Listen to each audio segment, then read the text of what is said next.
Kuya Yuanhang, putulin mo ang lubid. Lulubog na ang bangka. Hindi isda ang nasa ilalim. Halimaw iyon na kumakain ng tao. Kung lulubog, lulubog.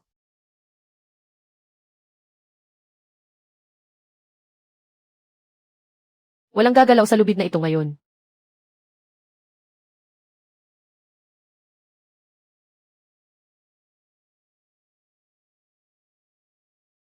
Gigibain nila ang bangka. Tiyo, iaalay ko sa inyo ang basong ito.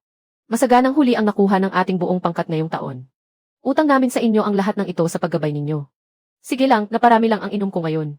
Masama ang tiyan ko. CJ, Tiyo. Ingatan ninyo ang kalusugan ninyo. Akin nang ubusin ang basong ito. Kayo, bahala kung inom kayo. Tiyo, panahon na para ayusin ang mga bayaran bago matapos ang taon. Tingnan ninyo ang bahagi natin sa kita. Hindi ba dapat na nating paghati-hatian? Hindi ba oras na para maghati tayo? Anong hatian ang sinasabi mo? Iyong napagkasunduan natin noong simula ng taon. Kayo ang naglaan ng malaking bangka at naghanap ng mamimili. Ako ang nagdala ng mga tauhan sa laot. Napagkasunduan natin iyan habang nakaluhod sa harap ng mga ninuno. Iyan ang mga alituntuning pinagkasunduan natin. Hahatiin ng pantay ang netong kita. Pantay na hasyan. Nasobrahan ka ba sa paglanghap ng hangin sa dagat? Pati utak mo nasira na. Ako ang bumili ng bangka. Ako ang nagpakarga ng diesel. Manggagawa ka lang dito. Kuya Yuanhang, ang alam mo lang ba ay uminom? Gusto mo pa ring magkaroon ng bahagi? Nababaliw ka na ba sa kakahabol ng pera? Qiangzi, tumahimik ka. Wala kang karapatang magsalita rito. Tiyo, kung ganyan ang kwenta ninyo. Kung gayon, magkwenta tayo ng maayos. Noong Marso, nasira ang freezer. Sabi ninyo, kapos kayo sa pera. Ako ang kumuha ng 50,000 sa perang inilaan ni nanay at tatay sa pagpapagawa ng bahay. Ipinambayad ko iyon sa pagpapagawa ng bangka. Noong Hunyo, tumama ang bagyo. Itinali ko ang lubid sa baywang ko at tumalon sa dagat. Ako ang nagtanggal ng lubid na sumabit sa pang-ipit ng winch. Noong araw na iyon, muntik nang maputol ang binti ko sa ikid ng winch. Buhay ko ang ipinambalik ko sa huli na iyon. Isang lambat ng lapu-lapu ang naibenta ng 200,000. Tapos ngayon, sasabihin ninyong manggagawa lang ako. Kung wala ang puhunan at buhay na inilaan ko. Matagal nang lumubog ang bangka ninyo. Ano ba ang pinagsasasabi mo? Iyon ay bayad pinsala dahil sa pagkakamali sa pagpapatakbo. Ha! Trabaho mo ang tumalon sa dagat para magkalas ng lubid. Binabayaran kita para gawin yan. Kaya dapat mong isugal ang buhay mo. Tio Dijen, hindi makatarungan ang ginagawa ninyo. Totoo namang todo kayod si Yuanhang ngayong taon. Tumahimik ka, ayaw mo na bang magtrabaho sa pantalan? Chen Dijen. Pati pera ng sarili mong pamangkin, kinakamkam mo. 800,000 ang netong kita ngayong taon. Pantay ang hasyan. 400,000 ang dapat mong ibigay sa akin. 400,000 panaginip mo iyan. Bayad sa pamamahala ng pantalan. Pagkain, inumin at mga gamit. Kapag ibinawas ang pamumura, lugi tayo ng ilang libo ngayong taon. Umalis ka, kausap ko ang tiyuhin ko. Nagsasalita ang tiyuhin mo, Chen Yuanhang. Nangangahas kang manggulo rito. 20,000 lang. Iyan na ang kabayaran sa isang taon mong paghihirap. Kunin mo ang pera at maglaho ka. 300 araw akong nagpakapagod. 50,000 ang sariling puhunan kong inilabas. 20,000 lang ang ibibigay mo sa akin. Chen Dijen, pag nanakaw na ang tawag dyan. Hindi ka ba nahihiya sa lolo nating namatay? Huwag mong gamitin ang patay para gipitin ako. Kung ayaw mo sa 20,000, huwag mo nang kunin. Simula bukas, tanggal ka na sa pangkat ng mga bangka. Sinumang mga has magpahiram sa kanya ng bangka. Ituturing kong kalaban ko. Wala ni isa sa kanyang mga isda ang makapapasok sa pamilihan. Gusto mo bang lipulin kaming lahat? Gusto mong mamatay kaming buong pamilya? Ikaw ang naghanap ng gulo. Sa dagat na ito, hindi ka na. Mabubuhay pa. Itago mo ang maruming pera mo para pambili ng kabaong. Hindi mo pribadong palaisdaan ang malawak na dagat. Maghintay ka sa akin. Sige, bugbugin ninyo ako.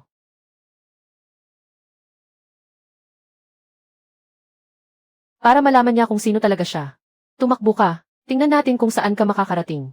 Ikaw na munting irog, akala mo kaya mong baliktarin ang langit. Babalik ngayon si Yuanhang para maningil. Ang 350,000 na para sa atin. Ay sapat na para mabayaran ang utang. Basta mabayaran natin ang pera.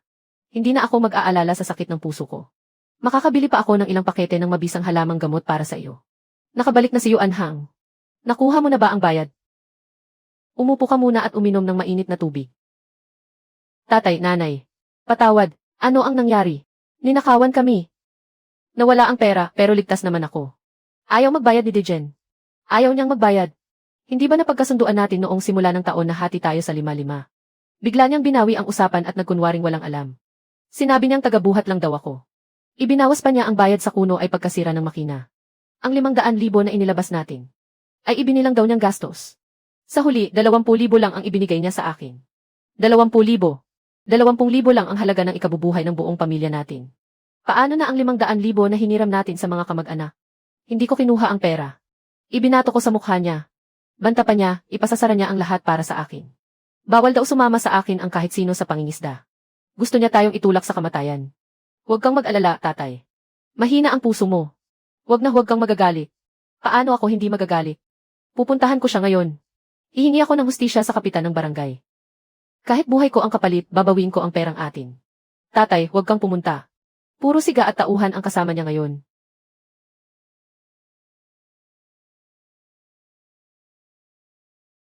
Mapapahamak ka kapag pumunta ka roon.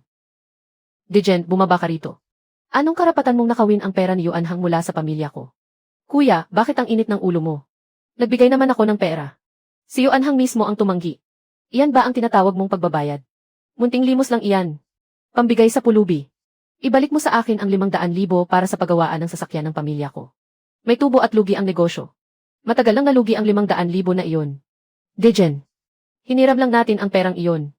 May sakit din sa puso ang tatay niya. Maawa ka naman. Matanda, huwag kang magkalat ng iyak dito. Umalis ka agad dito. Huwag mong gasgasin ang bagong sasakyan ni Kuya Dejen. Kapag walang bayad, walang aalis dito ngayon. Qiangzi, itulak mo palayo ang matandang baliw na ito. Aray. Aray, aray. Aray. Aray, aray. Tatay, tatay. Ano ang nangyari sa iyo? Saklolo, anak, kumapit ka. Bilisan mo, Qiangzi. Umalis ka na sa sasakyan. Tatay. Nanay, tumawag kayo ng saklolo.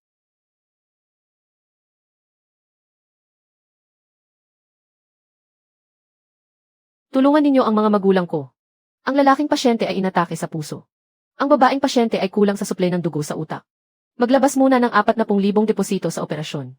Sa loob ng kalahating oras. 50,000 ang doktor. Pwede bang ipagpaliban muna ng ilang araw? Unahin ninyong iligtas ang pasyente, pwede ba? May patakaran ang ospital. Hindi pwedeng operahan kung walang deposito.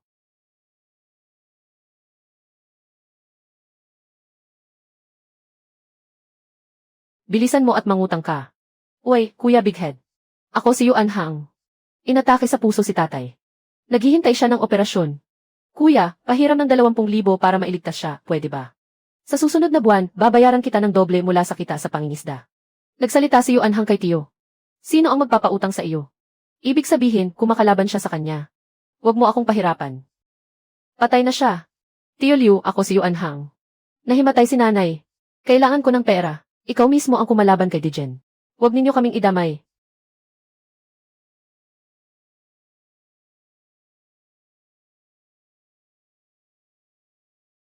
Huwag ka nang tumawag dito mula ngayon. Dejen. Ang galaw mong iyan ay walang silbi. Talaga bang gusto mong kitilin ang buhay ko? Kuya Yuanhang, inilabas ko na ang perang pambili ng pakain sa bahay. Narito na. 2,300 lang. Idagdag muna natin sa bayarin sa ospital. Binzi. Ikaw lang ang kumikilala pa sa akin bilang kuya mo. Wala na itong silbi. Hindi sapat ang 2,000 para sa operasyon. Itira mo na lang para makabili kayo ng pakain. Paano na sina Tiyo at Ya? Puntahan natin si Tiyong Sombrero. Ireklamo natin ang walang hiyang iyon. Puntahan natin si Tiyong Sombrero. Ano ang isasampa natin sa kanya? Walang kontrata, alitang sibil lang iyan. Hindi naman niya siya sinaktan para makapagsampa ng kaso. Hintayin muna natin ang hatol. Magiging abo na sina tatay at nanay bago pa iyon. Takot na takot ang buong nayon kay Dejen. Walang natitirang tapang sa kanila. Walang nagpapaupa ng kahit isang bangka sa atin. Hindi tayo makautang. Kaya tayo na mismo ang sumisid sa ilalim ng dagat. Sona ng kamatayan. Alakdan ng kamatayan. 10 bangka ang pumasok. Siyam ang lumubog. Nababaliw ka na ba? Nababaliw na ako. Nabaliw ako dahil kay Dejen. Walang ibang naglalakas loob pumunta roon. Kaya siguradong nagtatago roon ng napakamahal na kargamento. Binzi, handa ka bang isugal ang buhay mo sa akin sa pagkakataong ito? Kapag nanalo tayo, bibili tayo ng malaking barko. Kapag natalo tayo, sa dagat tayo mamamatay. Kuya Yuanhang, ang buhay kong ito. Ay ikaw ang sumagip mula sa dagat. Sasama ako. Bukas ng madaling araw, aalis tayo sa sirang bangka. Kailan tayo lalayag?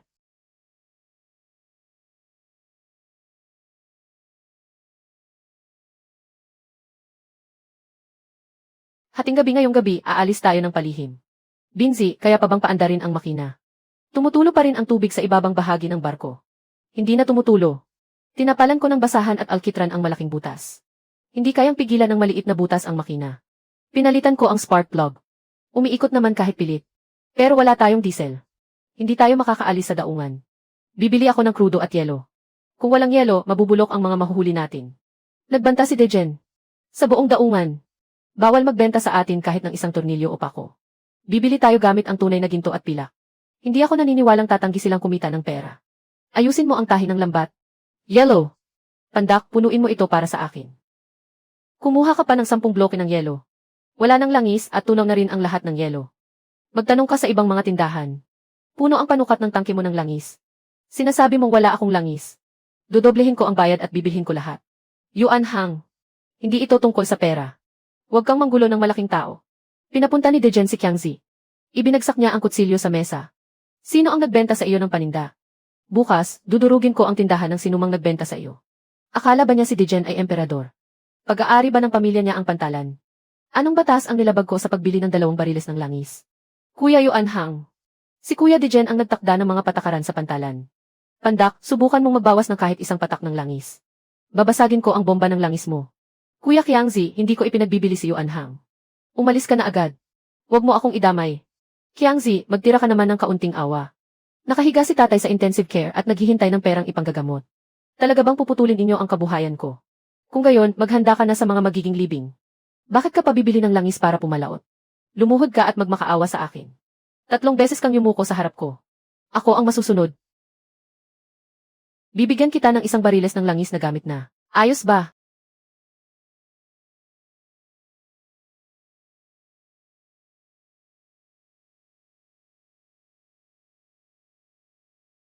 Bugbugin ninyo ako hanggang mamatay.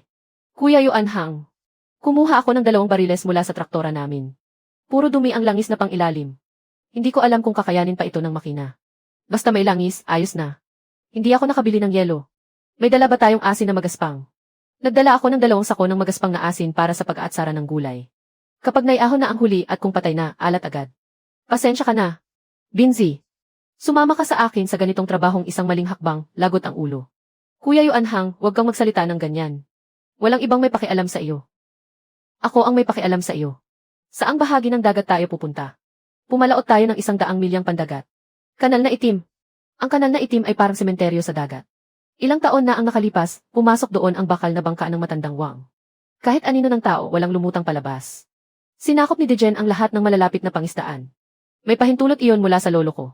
Sa ilalim ng kanal na itim, may nakatagong mga lamang dagat sa malalim na tubig na mabibili sa napakataas na halaga. Kapag nakakuha tayo ng 1 lambat, bumalik tayo sa lungsod at ibenta sa isang malaking negosyante. Hindi na niya ako kayang hawakan sa leg. Pero paano kung may halimaw sa ilalim? Kung may halimaw, babalatan ko ng buhay. Kung takot kang mawalan ng kita, may oras pa para bumaba sa bangka. Hindi ako aalis. Wala na kaming pambili ng bigas sa bahay. Sasama ako sa iyo sa kanal na itim at itataya ko ang buhay ko. Mabuti kang kapatid. Mag-uumaga na.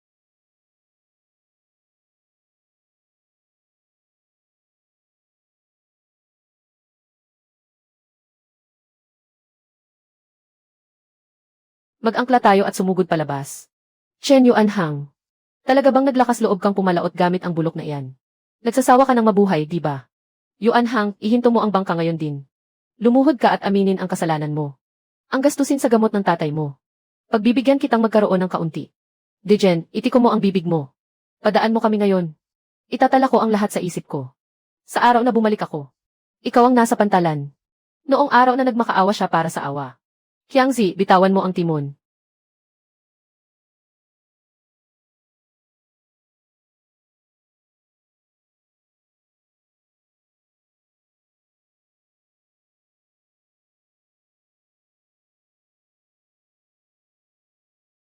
Hayaan silang mamatay sa sarili nilang kapalaran. Kuya Yuan Hang, lalong lumalala ang tagas. Ituloy mo papapunta sa laot. Malapit nang mapuno ang ibabang kubyerta. Gamitin ang pulang damit para takpan ang butas. 20 milyang dagat pa, kayanin natin. Malapit na tayo sa gilid ng kanal na itim. Kalahati na agad ng 2 bariles ng langis ang nasusunog. Siguradong hindi sasapat ang langis para makabalik. Kapag naubusan tayo ng langis, magpapaanod na lang tayo pabalik kasabay ng agos. Hindi tayo aalis hanggat hindi puno ang lambat ngayon.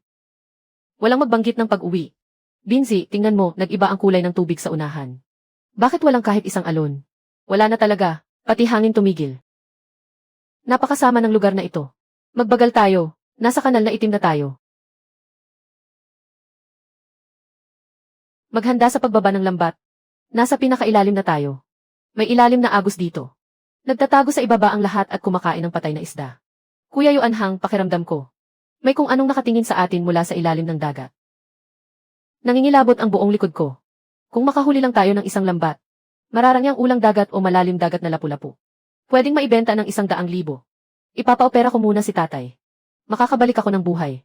Kahit isang mainit na kanin lang, ayos na. Kailangan kong makabalik ng buhay. Kuya Han, bilis, tingnan mo. Lumubog ang palutang.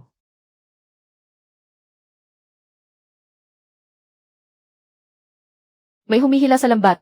May huli, sumabit na ang lambat sa kargamento sa ilalim. Bilisan mo, paandarin ang winch. Kuya Yuanhang, napakabigat. Hindi mahatak ng winch.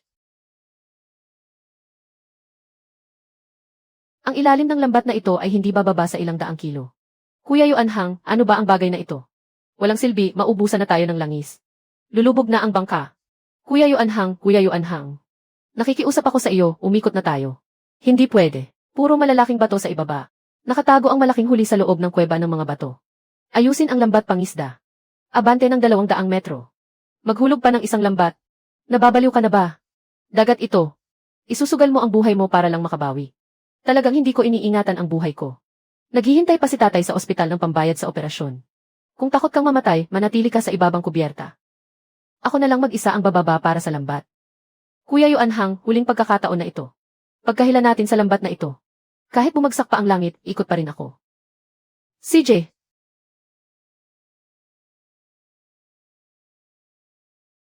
Ito na ang huling pagkakataon. Walang galaw. Kahit nasa pinakailalim na tayo, wala pa ring galaw. Tayo na mismo ang humila. Wala lang tayong napala. Babaligtad na ang bangka. Ano ang nasa ilalim? Huwag mataranta, may malaking bagay na sumabit sa lambat. Bilisan mo, gamitin ang buong lakas sa winch. Hinihila tayo nito palayo. Hindi ito isda. Hindi ganito kalakas ang isda. Kuya Yuanhang, hindi ko na kayang humila. Mababasag ang mga tabla kapag ipinagpatuloy natin ito. Puputulin ko na ito. Huwag, pambayad natin ito sa buhay.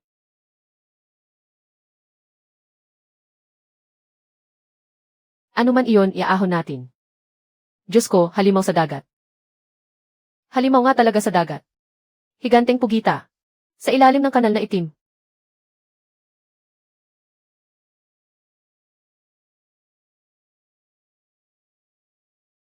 Nakatago pala ang ganitong klaseng halimaw.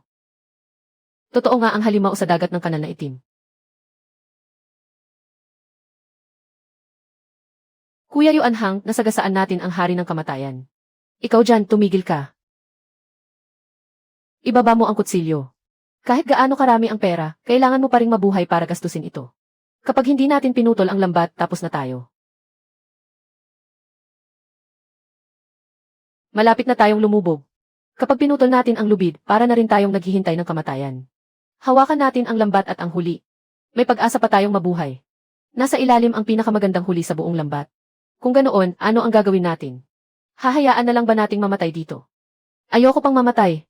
Kapag naiahon natin ang lambat na ito, makakabangon na tayo. Magkakaroon na ng pambayad sa operasyon ni tatay. Hindi natin ito maiahon. Naipit ang winch. Isandaang beses ang lakas niya kumpara sa atin. Pumunta ka sa timon at patakbuhin ang bangka. Itodo mo ang makina. Walang silbi, hindi na ito umaabante. Kinalagad tayo hanggang sa wala na tayong kawala. Pumunta ka sa timon. Gusto mo bang habang buhay na lang tayong magpaalipin? Yurakan tayo ni Dejen habang buhay.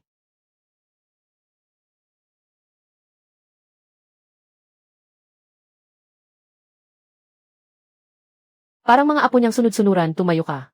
Kuya Yuanhang, umiikot lang ng walang kapit ang sagwan.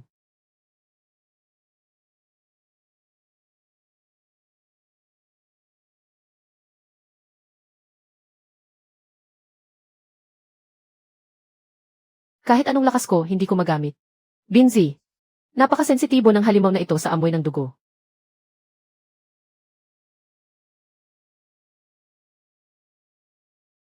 Naghahanap ito ng makakain. Alam ko na kung paano ito pahihintuin. Takot ito sa matinding liwanag at nawawalan ito ng dugo. Binzi, patayin mo ang malalaking ilaw.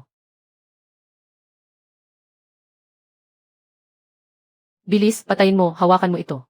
Kapag naamoy nito ang dugo sa matinding liwanag, susugod agad ito. Maghahanda tayo ng patibong para sa kanya. Kuya Yuanhang, ano ba talaga ang gagawin natin? Lulubog ang bangka, Giant High. Lulubog ang bangka. Hindi lulubog ang bangka. Patayin ang halimaw na ito. Pagkatapos, bibitaw ito. Nasa pwesto na tayo. Patayin ito gamit ang ano. Gagamitin ba natin ang buhay natin para punan ang puwang? May malawak na batuhan 50 metro sa kanan at unahan. Iyon ang sona ng kamatayan. Hindi na tayo tatakas. Maghahanda tayo ng patibong para sa kanya. Kapag naamoy nito ang dugo sa matinding liwanag, susugod ito. Hindi maaari. Samantalahin natin habang hindi ito gumagalaw. Gumapang tayo palayo sa ibabaw ng lambat. Bakit tayo gagapang pabalik? Para tingnan kung anong timpla ng mukha ni Dejen. Wala na tayong kahit isang kusing. Naghihintay si tatay ng 50,000 para maligtas. Sa pamilya mo, wala man lang kayong pambili ng asawa. Handa ka bang habang buhay na yurakan ng matandang tarantadong si Dejen? Yurakan sa ilalim ng paa niya. Habang buhay. Kapag nagtagumpay ang patibong natin ngayon, diretso tayong pupunta sa malaking pamilihan ng lamang dagat sa lungsod. Tayo na ang magiging mga amo. Kuya Han, ano ba talaga ang balak mong gawin? Himain mo ang lahat ng natitirang bulok na isda. Gamitin ang dugo para akitin ito palabas ng tubig. Ako ang kokontrol sa ilaw at sa timon. Hintayin nating umahon ito. Sisindihan ko ang malakas na ilaw para mabulag ito. Pagkatapos, uurong tayo. Hihilahin natin ito papasok sa siwang ng mga bato. Iipit natin ito roon. Aakyatin natin ang lambat habang nakatapak sa ulo nito. Pupusta ako sa laban na ito. Ang pinakamasama na ay kamatayan. Mas mabuti na iyon kaysa bumalik at maging alipin.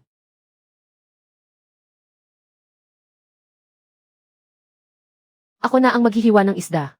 Kuya Yuanhang, may pain na tayo. Ayos na. Ihagis ang pain na may dugo 10 metro sa unahan ng prow.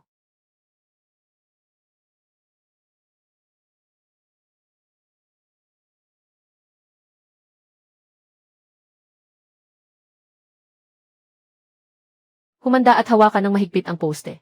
Lumabas na siya, kuya. Buong katawan niya ang lumitaw.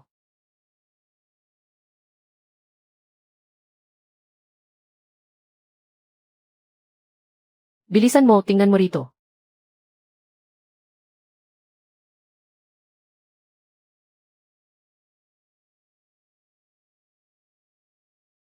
Umatras ka.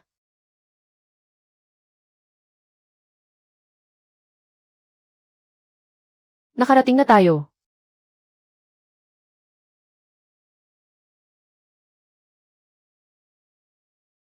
Hai Feng.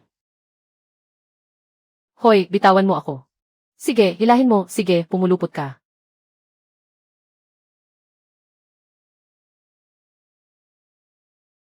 Papatayin kita ngayon. Hindi na makakilo si Binzi. Halika, tumulong ka. Siguradong napakamahal ng huli sa lambat na ito.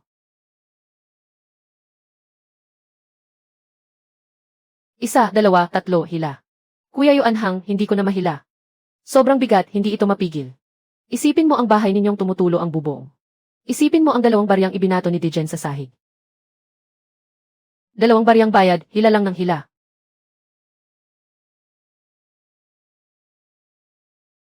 Ah! Kuya Yuanhang, lapu-lapu ito. May ganito kalaki pang batong ulang. Panalo tayo, talo ang pustahan natin. Panalo tayo, panalo ang pustahan natin. Panalo tayo, talo ang pustahan natin. Ang ganitong lapu-lapu sa malalim na dagat ay hindi bababa sa 500 gin. Ang isang ito pa lang ay 10 gin na ang bigat.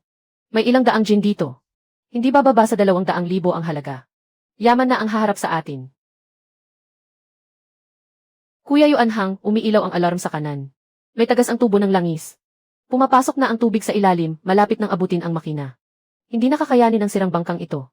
Sobra ang bigat ng karga. Lumampas na sa guhit ng tubig, binabaha na ang mga singit ng tabla. Binzi. Ang lahat ng walang silbing gamit sa kubyerta. Ihagis ninyo sa dagat. Bawasan ang bigat. Kailangang mailigtas ang kargang ito. Ito ang buhay natin. Kuya Yuanhang, saan tayo pupunta ngayon? Babalik ba tayo sa pantalan ng nayon? Hindi tayo babalik. Nakaharang si Dejen sa pantalan ng nayon. Kapag bumalik tayo, siguradong kukumpiskahin ang huli. Diretso tayo sa malaking pamilihan ng pagkaing dagat sa lungsod. Hanapin natin ang pinakamalaking amo. Ipapaalam ko sa buong pamilihan ng pagkaing dagat. Kung aling dagat ang hindi kayang puntahan ni Dejen.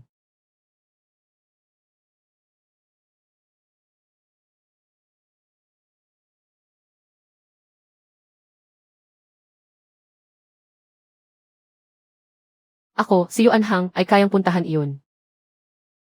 Ay, malakihang pamilihang pakyawan ito. Bangkang basura, malulubog ka na. Bilisan mo, umalis ka na.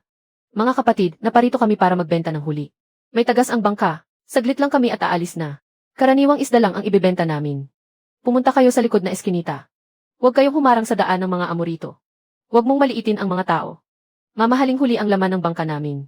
Yese, umalis ka na bago kita paalisin. Ipapahila ko ang lumang bangkang ito palayo. Sabihin mo sa pinakamalaking mamimili sa pamilihan na may nagdala ng isang buong kargamento. Nang huli mula sa kanal na itim. Maghintay kayo rito. Pupuntahan ko si Manager Zhang. Kapag sinubukan ninyong lokohin ako.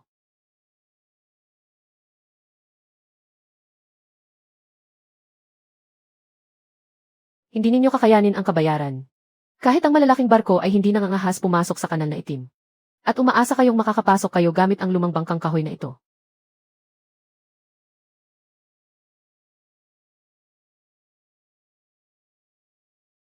Binzi, kunin mo ang lambat panghuli. Ay, ligaw na lapu-lapu sa malalim na dagat. Walang gasgas. Sa pinakamalalim na kanal ng dagat lang matatagpuan ang ganitong kulay. Binata, napakataas ng kalidad ng ganitong huli. Ilan pa ang laman ng bangka ninyo? Puno ang isang kahon ng lapu-lapu. May tambak ding mga asul na ulang. Kung hindi mo kayang bilhin, pupunta ako sa likod na eskinita.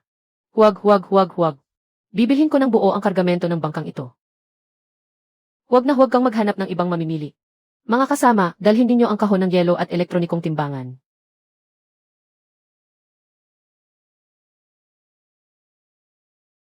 Pumunta agad sa pwesto bilang 30. Wow, boss. Lapu-lapu, 170 kilo. Ulang, 42.5 kilo. Buhay na buhay lahat. Lapu-lapu, 550 kada kalahating kilo. Ulang, 800 kada kalahating kilo. Kabuuan, 277,000. Bibigyan kita ng 280,000. Ililipat ko agad sa account mo. Kuya Yuan Hang, 280,000. Hindi ba parang nananaginip tayo? Ayoko ng bank transfer. Cash ang gusto ko. Ngayon din. Dapat walang kulang kahit 1 sentimo. Sige, hintayin mo ako. May pera sa kaha ng pwesto ko. Kakakuha ko lang ng cash. Kasama, kunin mo ang pera. Dito lang ako maghihintay. Bilisan mo. Kuya Yuan Hang, pera. Tunay na pera, walang halong daya. Ito ang 80,000. Dalhin mo ito at ipagawa ang bahay ninyo. Buhay mo ang itinaya mo para makuha ito. Hindi maaari. Nangako kang bibigyan ako ng 50,000. Kung wala ka, matagal na akong nalunod sa dagat. Kapag sinabi kong kunin mo na. Magkapatid tayo. Marami pa tayong malalaking bagay na gagawin. Pumunta ka ngayon sa unang ospital ng lungsod. Ibayad mo ang bayad sa operasyon. Sabihin mo sa doktor na pinakamabuting gamot ang gamitin. Ayos, kapatid. Kapag may ganitong kargamento ulit, tawagan mo agad ako. Sisiguraduhin kong kikita ka ng malaki. Pag-usapan na lang natin yan sa susunod. Kailangan ko munang bumalik. Kailangang singilin ang taong umangkin sa pinaghirapan natin. Bayaran mo na. Bayaran mo ako. Sobrang swerte mo ngayon. Kuya Jenjen, may malaking problema. Chen Yuan Hang, hindi pa siya patay. Lintik, muntik mo na akong patayin. Parang gumuho ang langit. Kalokohan. Kahit Diyos, hindi makakalabas sa kanal na itim. At nakabalik siyang buhay. Totoo, napuno niya ang bangka ng pinakamagandang huli. Naibenta niya iyon sa halos 300,000 cash. 300,000. Ang lintik na walang hiya na iyon. Nangahas siyang ibenta sa lungsod ang kargamento ko. Kuya Jenjen, siya mismo ang nanghuli niyon. Paano naging kargamento mo iyon? Akin ang pantalan dito. Akin ang dagat na ito. Ang kinita niya sa pangingisda ay dapat mapunta sa akin. Isama mo ang lahat ng mga kapatid natin. Magrenta kayo ng 2 van papunta sa pamilihan sa lungsod. Ngayon, kailangan kong ang perang ito ay.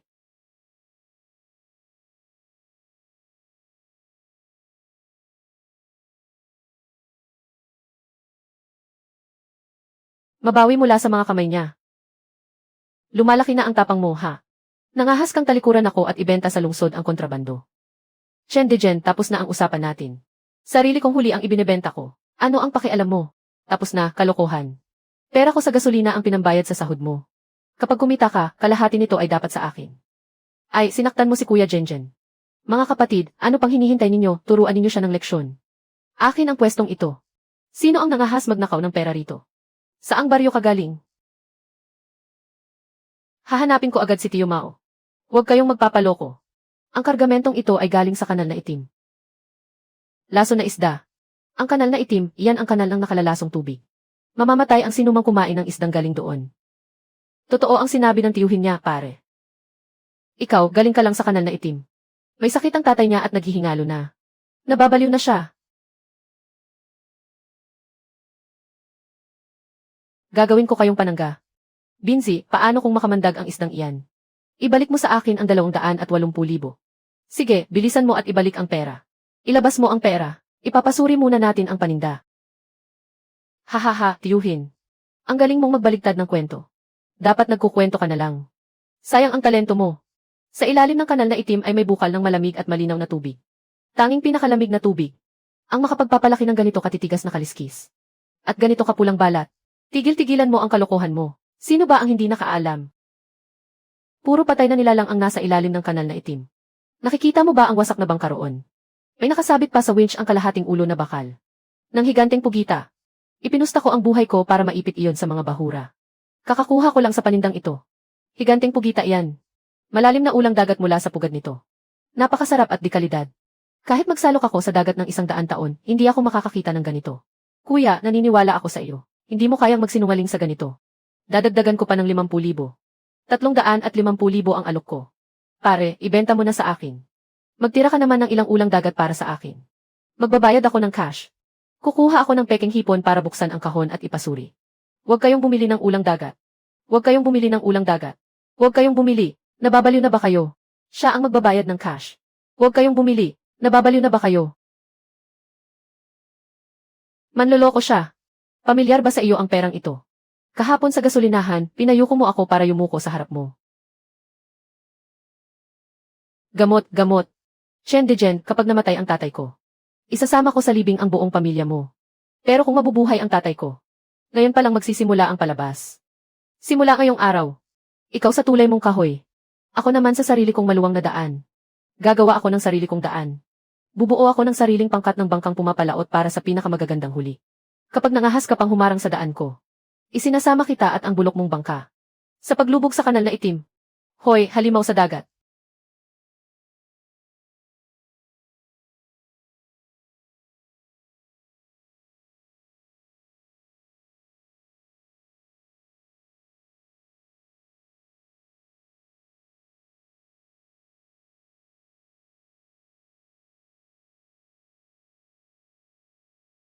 Gumulong ka roon. Matagumpay ang operasyon kay Kuya Yuanhang. Sabi ng doktor, kailangan pa niyang magpahinga ng kalahating buwan. Bago siya makalakad muli. Bayad na ang lahat ng gastusin sa gamot at pagpapagamot. Naligtas ang mabuting tao. Sulit ang bawat sentimo. Pangpagawa ba iyan ng bahay ninyo? Nakahanap ka na ba ng kontratista? Kuhaan mo agad ng litrato at ipadala sa kontratista. 20,000 ang paunang bayad. Nanlaki ang mga mata ng buong baryo. 180,000 ang ginasto sa segunda manong bangkang bakal na ito. Malalim ang kayang abutin at malakas ang makina. 10 beses na mas matibay kaysa sa dati nating bangka. Pupunta tayo sa dagat ngayon. Kailangan nating mabawi ang puhunan, malinaw ba? Hahaha, sige. Nakapagbenta lang ng kaunting makamandag na isda, lumalaki na agad ang ulo. Nakabili pa ng asul na bangka. Chen, tigilan mo ang pagdudumi ng bibig mo rito. Naiinggit ka lang kaya nababaliw ka na, ano? Ikaw ang mauna sa paglabas ng daungan. Susunod ako agad sa iyo. Kapag nangahas kang maghulog ng lambat, sasarhan ng malaking bangka ko ang bibig ng lambat mo. Hahaha. Gaano karaming kargamento ang kakayanin ng maliit mong bangka? Sisiguraduhin kong wala kang mahuling kahit isang hibla ng balahibo ng isda. Sa bahaging ito ng dagat, ang angka ni Chen ang nasusunod. Bumalik ka na at magbenta ng inihaw na bunga ng alak. Huwag kang mananakit. Marurumihan ang bangka natin kapag nakipagsuntukan tayo sa ganitong tao. Tio, kung gusto mong yumaman kasama namin, bilisan mo. Baka magkahiwa-hiwalay ang mga lumang buto mo sa pag-alog. Hindi na tayo makakabalik, Binzi. Paanda rin ang makina. Todo bilis palabas ng daungan. Lahat, sumakay sa bangka. Buksan ng todo ang froto. Hawakan ninyo siya ng mahigpit.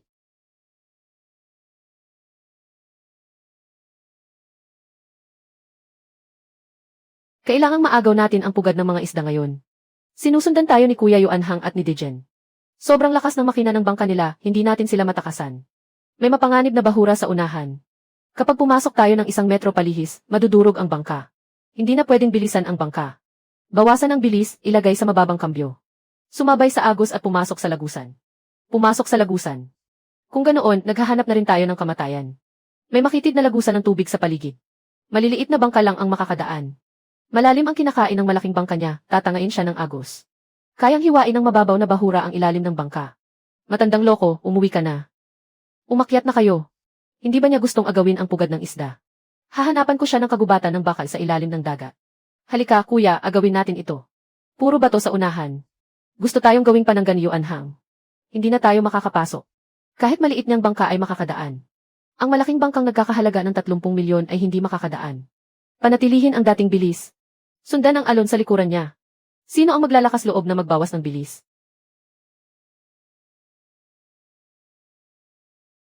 Babawasan ko ng 1 taong sahod. Palihis, palihis. Masyadong malakas ang agos. Naipit tayo at tumirik ang makina. Hindi na natin siya mahihila pabalik. Tumama sa bahura, tumatagas ang ilalim ng bangka. Anong nangyayari? Bakit walang nangyari sa bangka niya? Kumusta naman ang malaking bangka mong nagkakahalaga ng 30 milyon? Ito ang tinatawag na pagmamanyobra sa agos. Ang lalim ng kinakain ng bangka mo, tapos naglakas loob ka pang pumasok dito. Yuanhang, walang hiya ka. Todo bilis pasulong. Banggain mo ito. Kuya Jeng, hindi na pwedeng umandar. Pumapasok ang tubig sa kargahan bilang 2. May bahura sa unahan na kayang hatiin tayo sa 2. Umatras tayo, baka may matira pang buhay. Umatras at lumabas sa lugar na ito ng kamatayan. Yuanhang, maghintay ka sa akin. Basurang matanda, matapang lang sa mahina at takot sa malakas. Tunay ngang nakamamatay na patibong ito. Mas mabilis pa siyang tumakbo kaysa aso. Kuya Yuanhang, mahusay ka talaga. Chen Dijen. Gastos pa lang sa pagpapalit ng ilalim ng bangka, aabot na sa mahigit 100,000. Pero nakahinto tayo rito habang napakalakas ng agos. Maaari ba nating ihulog ang lambat? Nagkakabuo ng paikot na agos dito mula sa mga agos sa paligid. Sa ilalim natin ay isang hukay ng patay na tubig. Itinulak ng agos ang malalaking isda para magtago sa ilalim ng hukay. Maghanda ng mabigat na lambat. Magdagdag ng 25 kilo ng pabigat. Diretso itong ihulog hanggang ilalim. Bantayan ninyo, kapag biglang lumubog ang boya, maihuli tayo.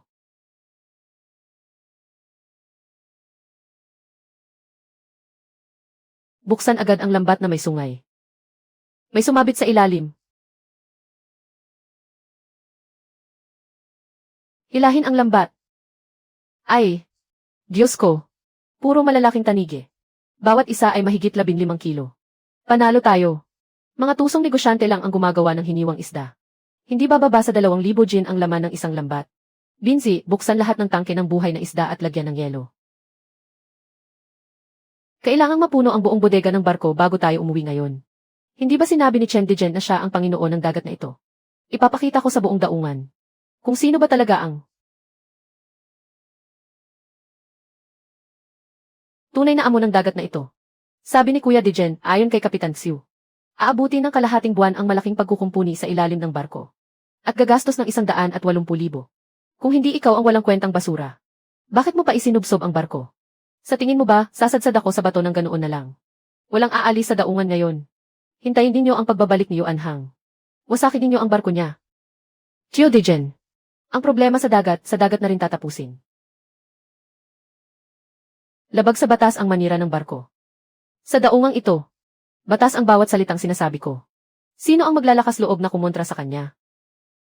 Bukas, magugutom kayong lahat.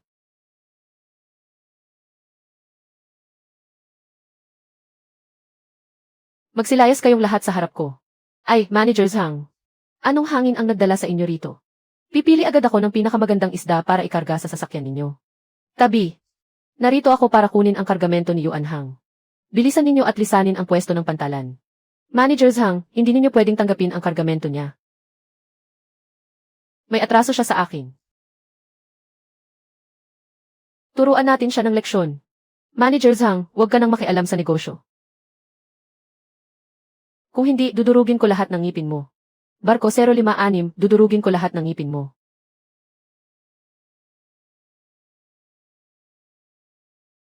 Dudurugin ko lahat ng ngipin mo. Ha ha ha ha. Kapatid Yuanhang. Balita ko, muli kang sumuong sa zona ng kamatayan para manghuli ng kargamento. Tingnan nga natin kung gaano kaganda ang huli. Nasa tangke ng buhay na isda ang kargamento. Hindi kita pauwiin ng luhaan.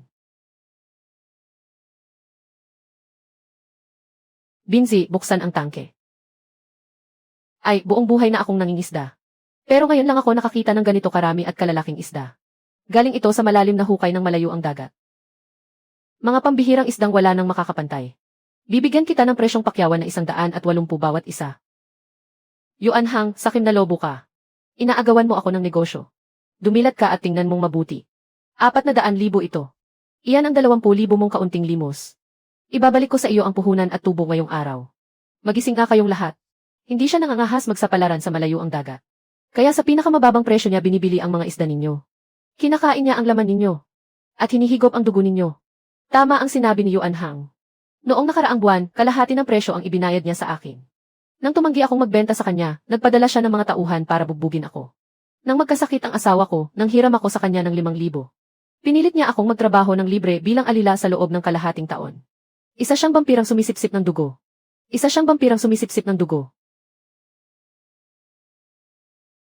Ano, naghihimagsik kayo? Tapos na ang panahon mo. Simula ngayong araw. Wala ka ng karapatang magsalita sa dagat na ito. Umalis ka. Mga kababayan, bubuo ako ng isang pangkat ng mga barkong nangingisda sa malalim at malayo ang dagat. Sumama kayo sa akin sa pakikipagsapalaran. May karne sa bawat hapag. Makakapagtayo ng bagong bahay ang bawat pamilya. Pupunta tayo sa mga karagatang hindi kayang puntahan ng iba. At hulihin ang pinakamahuhusay na huli. Sarili nating mga kamay ang hahawak sa ating kapalaran. Sarili nating bulsa ang pupunuin natin ng pera. Sumama kayo kay Kuya Yuan Hang.